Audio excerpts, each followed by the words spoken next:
వేదవతి వాళ్ళు గుడికి వెళ్తారు. పూజారి గారిని చూసిన వేదవతి నమస్కారం పూజారి గారు అని చెప్పి చెప్తూ ఉంటుంది.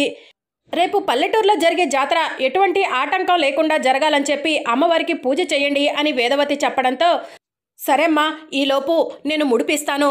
ఆ ముడుపుని ఎదురుగా కనిపిస్తున్న చెట్టు దగ్గరకు వెళ్ళి మీ చేతులతో మీరే కట్టాలి. ముడుపు కింద పడకూడదు. కింద పడితే దాని మహిమ కోల్పోతుంది అని పూజారి గారు వేదవతికి చెప్తూ ఉంటారు.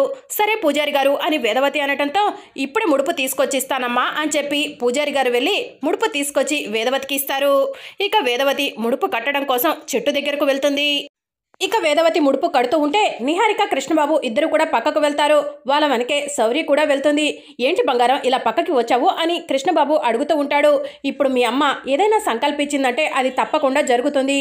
ఇప్పుడు అది జరగకుండా ఉండాలంటే ఆ ముడుపు కింద పడిపోవాలి, నేలపాలు అవ్వాలి అని చెప్పి నిహారిక చెప్తూ ఉంటుంది. యూ డోంట్ వరీ, ఆ ముడుపు నేలపాలవ్వాలి అంతే కదా, ఐ విల్ డిస్టర్బ్ హర్ అని చెప్పి శౌర్య అంటుంది. ఏం చేస్తావు చిన్న బంగారం అని కృష్ణబాబు అడగటంతో, వెయిట్ అండ్ సీ అని చెప్పి శౌర్య కారు దగ్గరకు వెళ్ళి ఫుట్బాల్ తీసుకొని వస్తుంది. దీంతో ఏం చేస్తావు చిన్న బంగారం అని కృష్ణబాబు అడుగుతూ ఉంటే, గ్రానీ కడుతున్న ముడుపుకి ఈ బాల్ వేసి కొడతాను, దాంతో బాలు నేలపాలవుతుంది కదా అని శౌర్య చెప్తూ ఉంటుంది. గ్రానీకి తెలిసిందంటే నీ పీక్క పిసికేస్తుంది అని కృష్ణబాబు అంటాడు. మీరు కంగారు పడకండి, దాన్ని వెంటనే ఎవరో ఒకరి మీదకి నెట్టేద్దాంలే అని చెప్పి శౌర్య చెప్తూ ఉంటుంది. ఇప్పటికిప్పుడు ఎవరి మీద నెట్టేస్తావు అని నిహారిక అడుగుతూ ఉంటే శౌర్య అటు ఇటు చూస్తూ ఉంటుంది. ఇక దగ్గరలో అక్షయ తులసి కోటకు నమస్కారం చేసుకుంటూ ఉంటుంది. అదిగో అక్కడ కనిపిస్తుంది కదా, దాని మీదకి నెట్టేసేద్దాం అని చెప్పి శౌర్య చెప్తూ ఉంటుంది. గ్రానీకి ఆ శౌర్య మీద కలిగిన మంచి ఇంప్రెషన్ని చెడగొట్టేద్దాం అని శౌర్య చెప్తూ ఉంటుంది. ఇక వెంటనే శౌర్య తన చేతిలో ఉన్న బాల్ని వేదవతి కడుతున్న ముడుపుకి విసరాలని చూస్తూ ఉంటుంది. ఇక అప్పుడే వేదవతి చెట్టుకు ముడుపు కట్టేసి, అమ్మ, పల్లెటూరులో జరిగే జాతరకు ఎటువంటి ఆటంకం లేకుండా నువ్వే చూసుకోవాలి తల్లి అని నమస్కారం చేసుకుంటూ ఉంటే శౌర్య తన చేతిలో ఉన్న బాల్ని వేదవతి కట్టిన ముడుపుకు విసిరేస్తుంది. దాంతో ముడుపు తెగి కింద పడిపోతుంది. ఇక వెంటనే నిహారిక, కృష్ణబాబు, శౌర్య వేదవతి దగ్గరకు వెళ్ళి, అయ్యయ్యో నేలపాలైపోయిందే ముడుపు, పూజారి గారు నేల జారకూడదని చెప్పారు కదా అని చెప్పి అంటూ ఉంటారు. ముడుపుకు తగిలిన బాలు అక్షయ్ దగ్గరకు వెళ్తుంది. ఇక అక్షయ్ అదే టైంకి బాలు పట్టుకొని ఉంటుంది. ఆ పిల్ల చేసిన పని వల్ల ముడుపు నేలపాలైపోయింది. ఆ పిల్లే బాల్తో ముడుపుని కొట్టింది అని చెప్పి నిహారిక చెప్తూ ఉంటుంది. ఇక వేదవతి కోపంగా అక్షయ్ వైపు చూసి, ఏయ్ ఇలా రా అని చెప్పి పిలుస్తూ ఉంటుంది. ఏయ్ ఎందుకే ఇలా చేశావు అని వేదవతి అక్షయ్ను అడుగుతూ ఉంటుంది. అక్షయ ఈ బాల్ నాది కాదు అని చెప్పబోతూ ఉంటే, ఇంకా చాలు ఆపు, స్కూల్లో నా కూతుర్ని ఇబ్బంది పెడుతున్నావు, గుడిలో మా అమ్మను ఇబ్బంది పెట్టావు అని కృష్ణబాబు అంటూ ఉంటాడు. రేపు జాతరలో ఎటువంటి ఆటంకం జరగకూడదని మొక్కుకొని మరీ ఈ ముడుపు కట్టాను. అలాంటి ముడుపుని బాల్తో కొట్టి నేలపాలు చేశావు. నీకు దైవభక్తి ఎందుకు దండగా అని చెప్పి వేదవతి అక్షయ్ను అంటూ ఉంటుంది. గ్రానీ, ఇలాంటి వాళ్ళు ఉన్న చోట ఎక్కువసేపు ఉండకూడదు, వెళ్ళాం పదా అని శౌర్య చెప్తుంది. ఇక వేదవతి వాళ్ళు అక్కడి నుంచి వెళ్ళిపోతారు. కింద పడిపోయిన ముడుపుని అక్షయ్ తీసుకొని అమ్మవారి దగ్గరకు వెళ్తుంది. కింద పడిపోయిన ముడుపుకి మహిమ కోల్పోతుంది అని వాళ్ళు అంటున్నారు. కానీ పడింది పుడిమి తల్లి ఒడిలోనే కదా అని అక్షయ అమ్మవారికి చెప్పి ఇక ముడుపును తీసుకెళ్ళి చెట్టుకు కట్టి, అమ్మ, ఆ పెద్దవిడ ఏ కోరికైతే కోరుకుందో ఆ కోరిక తీరేలా నువ్వే చూడు తల్లి అని చెప్పి నమస్కారం చేసుకుంటూ ఉంటుంది. ఇంకా మరోవైపు అవని ఆఫీస్లో వర్క్ చేసుకుంటూ ఉంటుంది. శ్రీకర్ అవని దగ్గరకు వెళ్ళి, ఒక్కసారి ఈ ఫైల్ చూడండి, దీనిలో ఇన్కంప్లీట్స్ ఉన్నాయి అని శ్రీకర్ చెప్తూ ఉంటే, సరే సార్ అని చెప్పి అవని అంటుంది. ఇక శ్రీకర్ అలానే అవని వైపు చూస్తూ ఉంటే, నేను చూస్తాను సార్, మీరు వెళ్ళండి అని చెప్పి అవని చెప్తుంది. రేపే పల్లెటూరులో జాతర అని శ్రీకర్ చెప్తూ ఉంటాడు. మీరు వెళ్ళండి సార్, ఆఫీస్ని నేను చూసుకుంటాను అని చెప్పి అవని అంటుంది. ఇక్కడ చూసుకోవడానికి ఇంకా నలుగురు ఉన్నారు, కానీ పల్లెటూరులో జాతర జరగడానికి నువ్వు మాత్రమే కావాలి. పల్లెటూరు జనానికి మా కుటుంబంపై ఉన్న గౌరవము నీకు తెలుసు కదా, ప్లీజ్ అవని, నువ్వు మనసు మార్చుకొని జాతరకు రావడానికి ప్రయత్నించు అని చెప్పి శ్రీకర్ అడుగుతూ ఉంటాడు. గౌరవం గురించి మాట్లాడుకోవాలంటే చాలా మాట్లాడుకోవాలి, నమ్మకం గురించి మాట్లాడుకోవాలంటే ఎన్నో మాట్లాడుకోవాలి. పల్లెటూరు వాళ్ళు మీ కుటుంబంపై ఎంత నమ్మకం పెట్టుకున్నారో, ఒక ఆడది తన భర్తతో మెడలో తాళి కట్టించుకునేటప్పుడు తన భర్తను నమ్మి అత్తారింటికి వస్తుంది. ఒక కోడలు అత్తారింట్లో అడుగు పెట్టేటప్పుడు తన నూరేళ్లు అత్తారింట్లోనే గడిచిపోతాయని ఎంతో నమ్మకంతో ఆ అత్తారింట్లో అడుగు పెడుతుంది. ఆఫీస్కి సంబంధించిన విషయాలు మాత్రమే మాట్లాడుకుంటే బాగుంటుంది, మిగతా విషయాలు అనవసరం.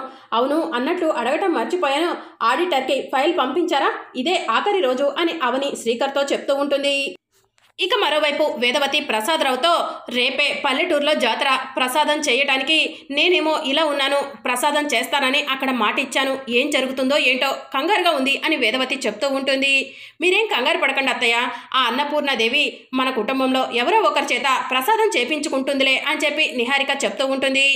అవునమ్మా, నిహారిక చేతే ప్రసాదం చేపించుకుంటుందేమో ఆ అన్నపూర్ణాదేవి అని కృష్ణబాబు చెప్తూ ఉంటే మాకైతే ఆ నమ్మకం లేదురా అని చెప్పి ప్రసాదరావు చెప్తూ ఉంటాడు. ఇక మరోవైపు శ్రీకర్ అవనిని ఆఖరిసారిగా అడిగి చూశాను, రావటానికి ఒప్పుకోవట్లేదు అని చెప్పి ప్రసాదరావుకు చెప్తూ ఉంటాడు. ఇక అప్పుడే సుజాత వేదవతి ఇంటికి వస్తూ ఉంటుంది. సుజాతను చూసిన వసంత, సుజాత ఇక్కడికి వస్తుందేంటి అని చెప్పి ఆశ్చర్యంగా వేదవతి వాళ్ళతో అంటూ ఉంటుంది. ఇక సుజాత హాల్లోకి వస్తుంది. ఓహో, సుజాత ఇక్కడికి వస్తుందంటే ఎవరికో మూడినట్టుంది అని చెప్పి పెద్దిరాజు అంటూ ఉంటాడు. ప్రసాదం విషయంలో నా చెల్లెల్ని ఎందుకు ఇబ్బంది పెడుతున్నారు అని అడగటానికి వచ్చావా అని చెప్పి నిహారిక సుజాతను అడుగుతూ ఉంటుంది. అమ్మ సుజాత, ఇక్కడ జరుగుతున్నవన్నీ అవని నీకు చెప్పిందా అని ప్రసాదరావు అడుగుతూ ఉంటాడు. చెప్పింది అని చెప్పి సుజాత చెప్తుంది. అందుకే పరిష్కారం చూపించడానికి వచ్చాను అని సుజాత చెప్తూ ఉంటుంది. ఓహో, నువ్వు మాకు పరిష్కారం చూపిస్తావా అని కృష్ణబాబు అంటూ ఉంటే ఎందుకంత వెటకారం అని చెప్పి సుజాత అంటుంది. వదిన మీరు చెప్పండి అని చెప్పి శ్రీకర్ అంటాడు. పల్లెటూరులో అవని చేత ప్రసాదం చేపిస్తాను అని చెప్పి సుజాత చెప్తుంది. నా బాధను అర్థం చేసుకున్నందుకు థ్యాంక్స్ అమ్మా అని చెప్పి వేదవతి చెప్తుంది. మా పైనుంచి పెద్ద భారం దించినట్టుందమ్మా అని చెప్పి ప్రసాదరావు చెప్తూ ఉంటాడు. అవనిని ప్రసాదం చేయడానికి తీసుకొస్తానని నేను మీకు మాటిస్తున్నాను, కానీ ఒక కండిషన్ అని చెప్పి సుజాత చెప్తుంది. అనుకున్నాను ఏదో కండిషన్ పెడతావని అని చెప్పి నిహారిక అంటుంది. ఏంటో చెప్పమ్మా. అవని ప్రసాదం చేయడానికి వస్తుందంటే నువ్వేం చెప్తే అది చేయడానికి మేము సిద్ధంగా ఉన్నాం అని వేదవతి ప్రసాదరావు సుజాతతో చెప్తూ ఉంటారు. సుజాత అడిగింది కదా అని చెప్పి మీరు తొందరపడకండి నానా అని వసంత్ అంటుంది. మీ కూతురు చెప్పే మాట వింటారో నేను చెప్పే మాట వింటారో మీ ఇష్టం అని చెప్పి సుజాత చెప్తుంది. ఏంటో నువ్వు చెప్పమ్మా ముందు అని చెప్పి ప్రసాదరావు అడుగుతూ ఉంటాడు. అవని పల్లెటూరులో ప్రసాదం చేసిన వెంటనే పల్లెటూరి జనాలందరి ముందు అవనికి ముక్కు పుడక ఇవ్వాలి అని సుజాత చెప్పడంతో నిహారిక కృష్ణబాబు షాకింగ్గా అలానే చూస్తూ ఉంటారు. సుజాత వచ్చి మన పైన వరాలు జల్లు కురిపిస్తుందంటే అది కూడా అడగకుండా ఏదో ఉందని నేను ముందే ఊహించాను అని చెప్పి పెద్దిరాజు అంటూ ఉంటాడు. నీకేమైనా మెంటలా, గొంతమ్మ కోరికలు కోరుతున్నావు అని చెప్పి నిహారిక అంటూ ఉంటుంది. అక్క చెల్లెలిద్దరు కలిసి పెద్దదానికే టెండర్ వేశారనమాట అని చెప్పి కృష్ణబాబు అంటాడు. అవని పల్లెటూరికి ఎందుకు రానందో నాకు ఇప్పుడు అర్థమైంది. అక్క చెల్లెలిద్దరూ కలిసి ముక్కు పుడక కోసం ఇలాంటి పెద్ద కుట్రే పన్నారనమాట అని చెప్పి వసంత్ అంటుంది.